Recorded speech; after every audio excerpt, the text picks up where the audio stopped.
Assalomu alaykum. YouTube ahli omonmisizlar? Charchab qolmayapsizlarmi? Bugun sizlar uchun ham video qo'yapman. Telefonni mamlaqasiga olman bugun sizlar uchun yaxshi maslahat bermoqchiman. Inshaalloh videoni ko'rishdan oldin like, kommentariyada o'zingizlarning fikringizni va obuna bo'lib qo'yishni unutmanglar.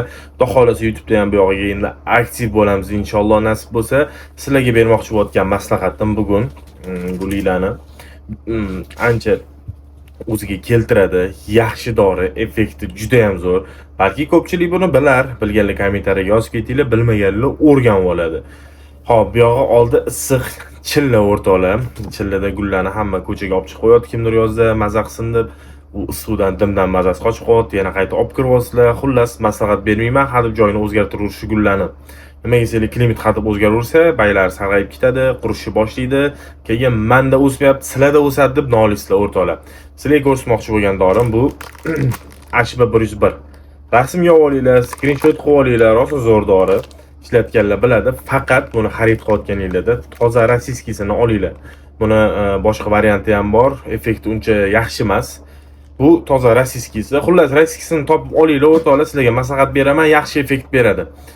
Buni ishlatishga keladigan bo'lsak, 2 tomchisini 1 litr suvga solasizlar, aralashtirib yaxshilab tepasidan cho'miltirib turinglar, tagidan quysanglar ham bo'ladi. Men sizlarga beradigan maslahatim, buni tepasidan cho'miltirib tursanglar, yaxshilab tagiga oqib tushib, tagidan ham ichadi o'rtoqlar. Yana oramizda shunaqa odamlar bor, dozasi yaxshi bo'lsin deb 1 litrga 2 tomchi emas, 4-5 tomchi sovurishadi. Bu narsa noto'g'ri. Sizlar undan ko'ra 1 litrga 2 tomchisini solinglar-da, uzoq davomida ko'proq cho'miltirib turinglar. Davomiy qilinglar, shu narsani ana o'shanda effekti zo'r bo'ladi.